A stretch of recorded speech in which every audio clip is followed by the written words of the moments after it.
Okay, so on this one I like to use 100 denier nano silk in olive. You don't really have to use nano silk, but I like to crank down on some of these wraps to really make sure everything's in tight. So 100 denier is my go-to in nano silk specifically. So this is a Gamakatsu B10S size 6 for the back hook. Sometimes I'll do a size 4 in the back with a size 1, either Daiichi 2461 or MFC 7050 in the front. But my normal tie is a size 6 Gamakatsu in the back with a size 2 MFC 7050 in the front. So for the tail on this one, we're going to do the yellow and copper and olive. I just take about an inch worth of marabou fibers. Make sure the tips are all lined up. About an inch down the stem here. And I just rip those off. Moisten them. And we want them to extend off of the back. About an inch off of the back of the hook. And it doesn't really matter if they're not all the same length. Sometimes I actually like it that way, because it gives it a little bit of taper, like that. They're not all the same length, but when it gets wet, it'll have a nice taper to it and come down to a really fine tip. So I don't think it's very crucial to have them all be the same length, but if it bothers you, you can just pinch them off like that. They're a little closer anyway. Okay, so then I just wind it all the way back up to the front, cut off the excess, and then do exactly the same thing with olive for the top. Just a little bit, maybe just a little bit more olive than yellow. Although this is going to look like it's less, it's actually more. And then I just lay it right on top, about the same length as the yellow. And so see, since on this one, there's actually more olive fibers, I think, but they're a little bit finer in the tips. I'll just tie this off. And then I'm actually going to grab another clump. Because I think if anything, you want just a touch more olive color on top than you do the yellow on the bottom. So I'll grab another clump, probably half the size of what I grabbed the first time.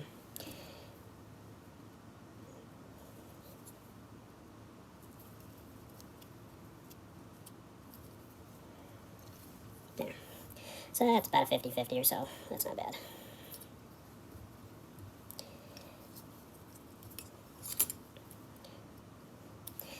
Okay, so for the flash on the tail, I use the MFC Fish Flash Prelex in copper. And I use 3 strands.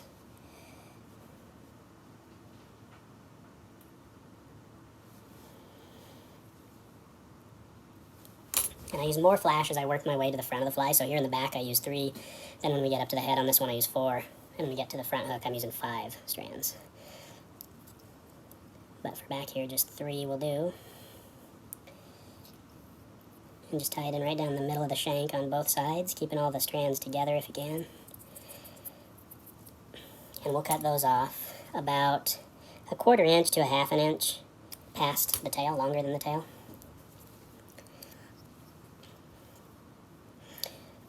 So now for the body on this back hook, I use an olive and a yellow.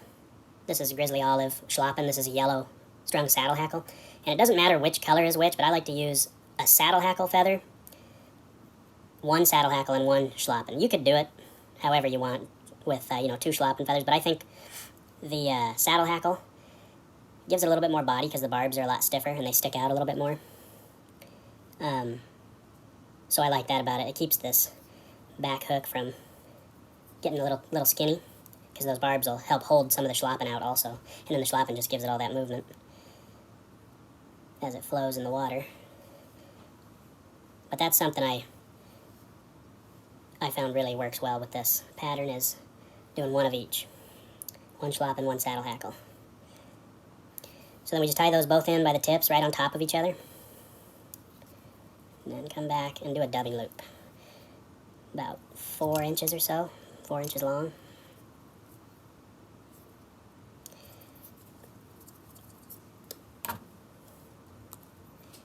So then you grab your dubbing whirl. You'll put your feathers together, kind of preen the fibers out, and just stick your dubbing loop right on top. grab onto both feathers. And then I just twist it up by hand.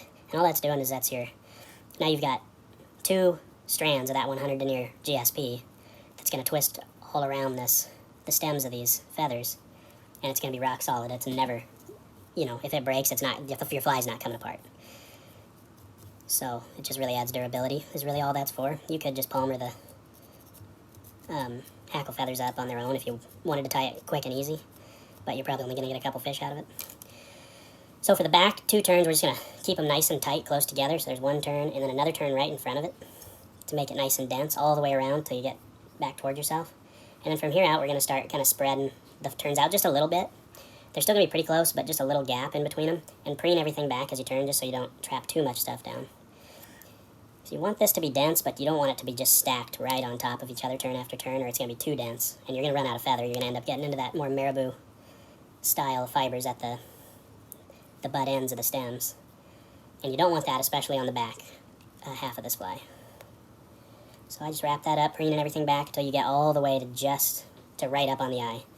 You want your last turn to be right directly behind the eye, so I'm even going to get, well, that's about it right there. And then I take 2 turns over it, pull it nice and tight, really tight, and then 3 or so turns in front. That locks everything off. And snip that. Okay, and then you just peel everything back.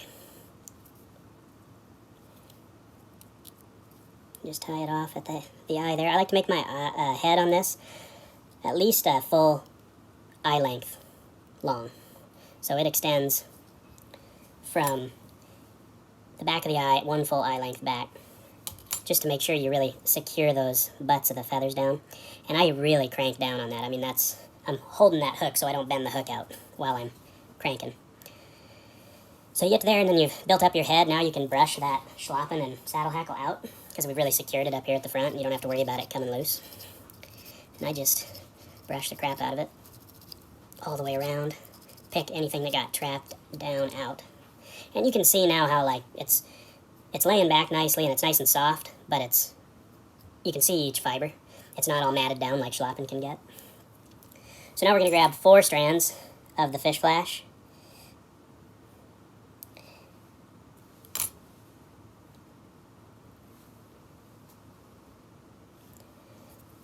And we're going to tie that in right on the top of the fly. So I usually start it here close to myself on my side and then get 2 wraps on it and just bring it over the top. Tie down toward the eye a couple turns, fold it back, and then just tie it really tight. So on this head I ended up actually even being a little bit bigger than the eye. A little bit longer than the eye, but that's fine. There's nothing wrong with that. Then I just do a 3 or 4 turn whip finish. Oops. Or no whip finish. What is going on here? And a little slippage. Okay. Snip that off. And then hit it with whatever thin UV resin you want to use. I usually use Loon, just because I'm not a big fan of the Loon resins. But I can get rid of it this way, the stuff I bought. Just get a nice even thin coat all the way around. Pull everything back and hit it with your UV light.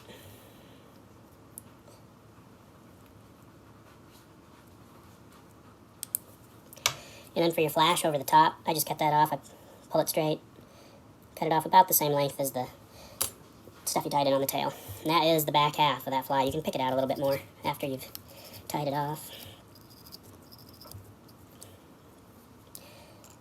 Okay. So now for the front hook, we've got the MFC 7050 size 2.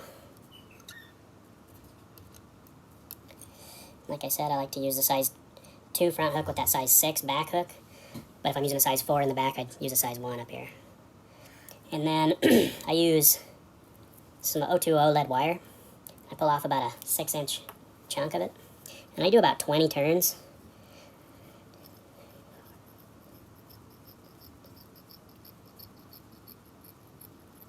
So 20 turns, and then I do it back up onto itself for about another 4 or so turns. And what that does is that just shoves up into the eye, or into the bead, the cone, and it keeps it from wiggling loose. Sometimes some of these cones can just slip right over that O2O wire, lead wire. So then just make sure it's nice and tight. And then I push everything back and grab some Z-ment and just do a dab of Z-ment on the front half of the hook shank, and then just push everything forward and kind of hold it in place nice and tight for a minute.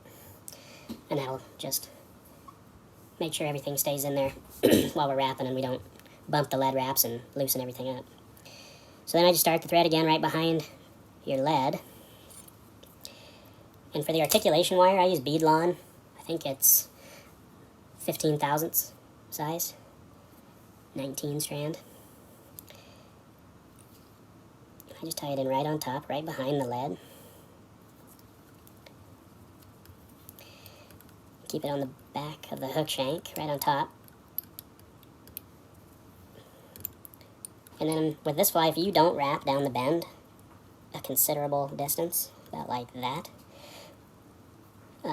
it will foul up frequently. So it's critical to wrap down that bend. And then so I'm putting on one light olive 3D bead and one regular olive. You could do them in yellow and olive, or I did a lot in cream and olive, and they all work. Just 2 beads is what you're looking for. And then come up through the bottom of the eye of the back hook.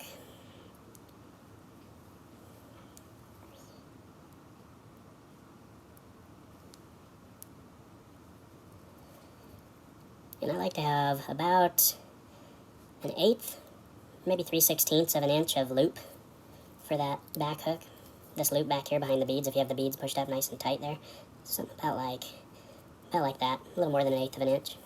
And then we'll just fasten that down and tie it back down all the way to where we secured it the first time.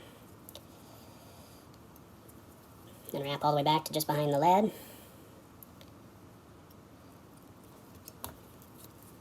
Cut your bead lawn tips to match. And then fold them over. And this is where I really cinch it down hard, so that you don't have to worry about this ever coming undone. So on this again, I hold on to the hook shank and give it hell. Hold on to the hook shank with my left hand, and then I crank it absolutely as hard as I can without bending that hook out. Just to really make sure you've got everything on there tight. And that's where that 100 denier GSP comes in handy, because that's not going to break. So then I'll hit that with just a little bit of Z-mat again, just to hold everything together, and then I'll give it another couple wraps. Come up over the lead. And that's really just to hold everything down. And then from this point, I'll come back to about 1/8 of an inch or so, just a hair in front of the back of where our thread stops. And we'll do the same thing. And this time I'm just going to be using, so it's same method, I'm just using a little bit bigger schlappen and saddle hackle feathers with a little bit longer barbs, just to give this front half a little bit more body, so we get a little taper. It's thicker on the front half and a little narrower on the back. Just do the same thing, tie it in by the tip. Do the same thing with the schlappen.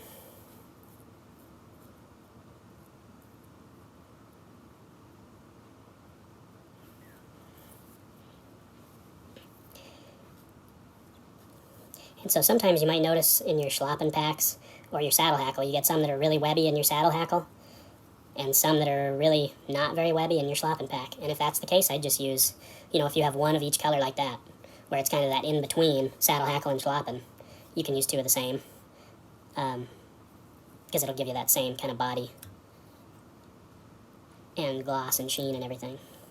So then once again, just a dubbing loop, and then bring your thread up to about 1/4 inch to 3/16 of an inch behind your cone, behind the back of your cone.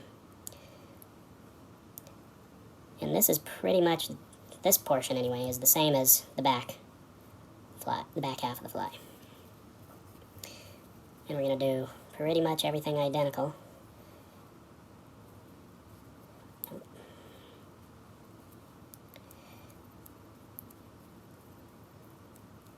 Just twist that up, 8 or 10 or so full twists, brush it out. And then actually, I'm going to untwist that a little bit because I had my saddle hackle come loose. So it's not in the dubbing twister. So get it back to where it is. in the loop, and then you can just put your dubbing twister back on it, twist it back up. So now, because I did that, we've got a little fibers matted down, but you just brush it out. Okay, and then same thing, 2 wraps nice and tight together in the back. So there's 2 full wraps, nice and tight. And then we'll start spreading it out just a little bit, about a 1/16 of an inch apart or so, maybe a little more, or a little less, depending on how thick you want it. I like to try and not have too much of those marabou kind of fibers in the front of this, because we're going to put some marabou shoulders on it. And it just looks better without too much of that. You can have a little bit. It's not going to hurt anything.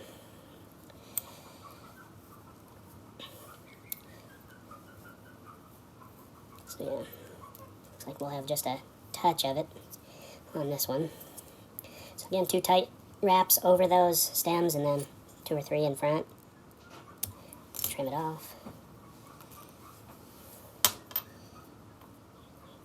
And once again, just peel everything back and wrap back over it. And you really want to make sure you're wrapping back over where those stems, the butt ends of those stems that you cut off are at. And you want to go really tight. And anytime you see me holding this, it's because I'm absolutely just cranking down on this. So there we go, we're about 1/4 of an inch behind the cone. And then since we wrapped over this really tight again, we can go in and brush it out, just like we did on the front. And now this is where you can really see the kind of the taper. Obviously these are much longer fibers than were on the back. And that's exactly what you want. Just like that. So then, now we're going to put in the marabou collar. And what I do is I take 1 marabou feather of each color, both colors in this case, and I put them on top of each other. And I just line the tips of the fibers up, not necessarily the stems, but I actually want the tips to line up. And I take an inch, maybe just over an inch, and that's it, right there. And I'll put that in a CDC clip.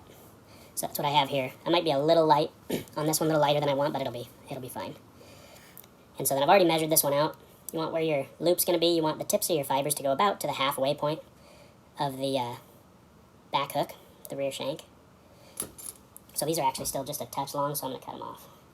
Just a hair. And yeah, so we hold that in where we're going to tie them in, and yeah, now you see these come pretty much to the middle of that shank. And we just make another dubbing loop. 3 or 4 inches long.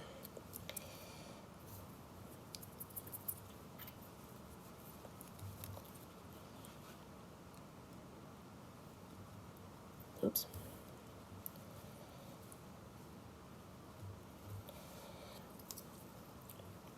And you'll stick your marabou in there. And you see I've got this marabou actually an inch or so away from the hook shank in this dubbing loop. That's to just keep it from tangling up with everything else in here. And so I've got about an inch there or so. That's a little light on that olive, but it's not going to matter. I take this and then I end up just splaying it out a little bit. Spread it out along the dubbing loop, keeping it still relatively evenly distributed. But I try and get about 2 inches or so. Just give a little bit more. And that just helps keep things be really evenly distributed. When you only have an inch or so of that marabou in there, sometimes as you're wrapping it, you'll get one side that's got a ton of marabou and a gap here and really full spot again. If you just kind of open up that, distribute it out a little bit further, make the clump of material a little longer, it helps ensure that you're getting an even distribution. So then I just pick it out, preen it back, and just start taking wraps. Ooh, actually, I just forgot. So we're actually going to save that with the material clip, because I almost forgot a very important part. We want our flash in there. So this is where I take 5 strands. And yeah, I screwed it up, but saved it. So we'll take 5 strands of flash. Doesn't have to be 5, but I always do 5. So we'll tie that in. Now it's going to be a pain in the butt because I got this marabou in the way.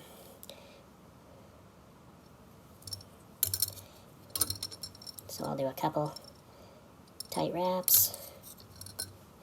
And then I like to make sure it's all together. We want it to be long enough to go back to the middle of the shank on that back hook, kind of about the same length as this marabou is going to be. So we'll do another couple tight wraps. And I've really made a mess of this.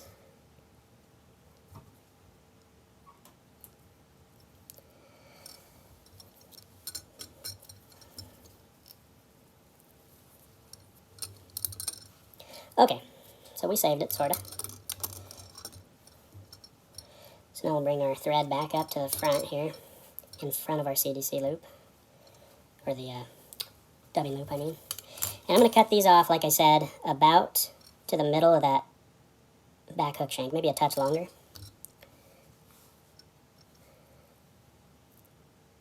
Right about there. And since I didn't get those tied in super tight because I screwed up and just was a pain in the butt to wrap my thread around that dubbing loop, I'm just going to put a touch of glue on it. Now, we can take our marabou and starting just right behind that schlappen and everything, that's where we're going to just preen everything back as we wrap it. And just one turn right after the other, really tight up against each other. And this should take me just about just behind the cone.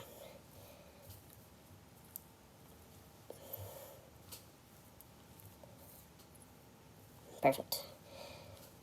So that brings us right behind the cone. I'll take, once again, 2 or 3 tight wraps, pull them tight over that loop, and then 3 or 4 in front of it before I cut it off.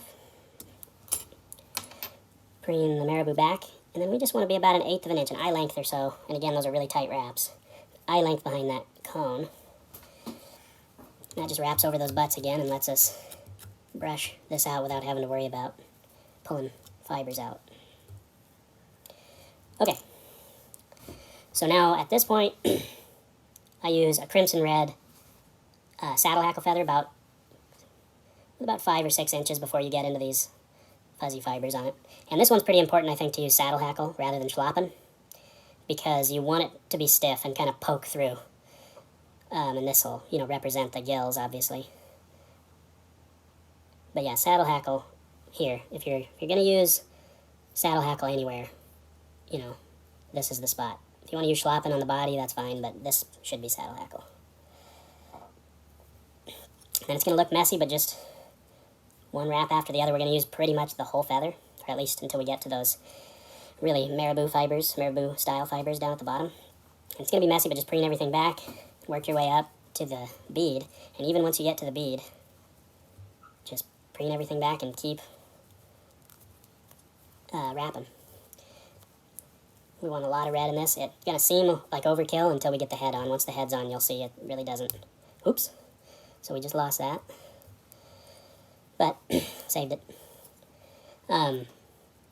Yeah, this red, it doesn't really show through the head of the fly until it's wet. And then it'll kind of poke through. And even then, it's not going to be super red. It's just going to give kind of a red hint. And it's really, really fishy. So now we'll wrap back a little bit and really tight again. But we're going to try and stay really close to the cone. And we're going to grab Bruiser Blend Junior is what I use on the head. So for the top half, this is going to be medium olive color. And this is great stuff for heads like this. But you want to grab a little bit thick of a clump. Even about that, that's probably about right there. You want to grab a little bit thicker than you think, though, so I'm going to grab a touch more. Just because when you go to brush this out, you're going to brush a lot of this out. And it's going to thin out a little bit. So you want to go err on the side of heavy. So you're going to get that. Go right over the top. Got it splayed out to be about yay thick, yay wide. Put it right centered on the back of that bead. We'll pull off about 4 or 5 inches of thread. And just evenly, really lightly go twice around it. And then when you get your second wrap in, pull hard, really hard. Keep it nice and tight. And then preen everything back. And we'll take 3 or 4 nice tight wraps in front of the Bruiser Blend behind the bead. And that helps to just really make sure it's nice and tight. So then we'll flip it over. For the bottom half on this color combo, I use Butterbelly Yellow. And this is probably the most irritating part of the whole fly, because this is where the stuff on the top, the bruiser blend on the top half, gets in your way while you try to do the bottom half of the head. You'll take about the same amount, and once again, just err on a little heavy, the side of being a little heavy, because a lot of it's going to get brushed out. Okay, so once again, we got about that much. And what I do is just, again, set it on top, moisten your fingers a little bit, pull that olive away, and while holding it back out of the way, you'll do the exact same thing. 2 nice loose wraps, and then cinch it tight, preen it back, and 3 or 4 wraps in front. So I got a little spill over here, but that's really not going to matter. So now, because that stuff's only tied in with 2 wraps, or actually around the materials, I take more cement, just a dab of it, and I coat about 2 to 3 inches of thread, staying back away from the fly. You know, start coating it about an inch away, that way you can get in here with your fingers and preen all that stuff back, and then just wrap it all in there. And now while it's still wet, ideally, I do 2 3-turn wet finishes. And that'll really just hold it. I mean, that's going to be bulletproof. This thing's going to, the hook's going to fall apart before the materials come off, ideally. So then once we got that done, got kind of a mess going, now we can just take our brush and brush the hell out of it.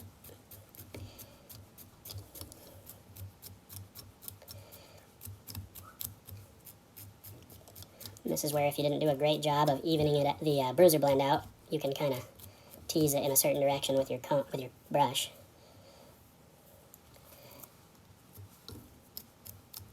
But you can see, you can just barely see that red saddle hackle. You might not even, yeah, you can just barely see it. When it gets wet, it'll stick out a little bit more, though. Be a little bit more apparent, but just the hint of it being there is the important part. So there you go. That's it.